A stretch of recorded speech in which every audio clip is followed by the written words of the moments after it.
Hello বন্ধুরা, তোমরা কেমন আছো? আশা করি খুব ভালো আছো। আমিও খুব ভালো আছি। তো তোমাদের সবাইকে জানাই শুভ নববর্ষ। খুব ভালো থাকো, সুস্থ থাকো, নতুন বছর সুন্দরভাবে কাটাও। আজকে পয়লা বৈশাখ। আমি সকাল সকাল উঠে ঘরের কাজকর্ম সেরে নিয়ে এদিকে দেখো আমি পুজো দিয়ে নিলাম। তো তারপরে দেখো আমি রেডি হয়ে নিচ্ছি। রেডি হয়ে এখন কোথায় যাচ্ছি তোমাদেরকে চলো দেখাই। সকাল সকাল আমরা এখন ঘুরতে যাচ্ছি। কোথায় যাচ্ছি বলো তো? আজকে পয়লা বৈশাখ, তো আমার মনে হলো আজকে বছরের প্রথম দিনটা মায়ের দর্শন করে কাটাই। যেরকম ভাবা সেরকম কাজ।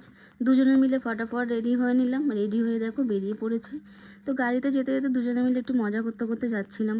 আর সকাল সকাল বেরিয়ে গেছি, খুব ভালো লাগছিলো। অনেকদিন পর দুজন মিলে ঘুরতে বেরিয়েছি। বেরিয়ে তো পড়েছি, বাইরে এত গরম এত রোদ্দুর যে কি বলবো। কিন্তু যাই হোক, অনেকদিন পর ঘুরতে বেরিয়েছি বরের সাথে, বেশ ভালোই লাগছিল। তো আমরা চলে এসেছি দক্ষিণেশ্বরে। দেখো,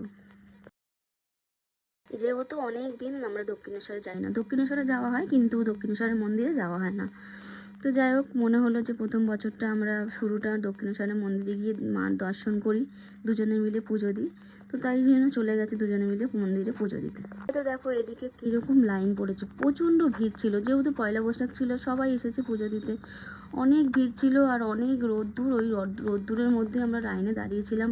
আর পা তো পুড়ে যাচ্ছে, আমি পা ফেলতে পারছিলাম না রাস্তায়, এত গরম হয়েছিল। তো গরমের মধ্যেই তো লাইনের মধ্যে গিয়ে যাই হোক, অত কষ্ট করার পরে যে মায়ের দর্শন পেয়েছি, এটাই সবথেকে ভাগ্যের ব্যাপার। আর জানো তো, আমাদের যেতে যেতে লাইন দিতে দিতে এত লেট হয়ে গেছিলো যে মন্দির বন্ধ করে দেওয়ার সময় হয়ে গেছিলো। তো যাই হোক, তার মধ্যেও যে পুজোটা দিতে পেরেছি, এটা সত্যি কথা আমাদের ভাগ্যের ব্যাপার।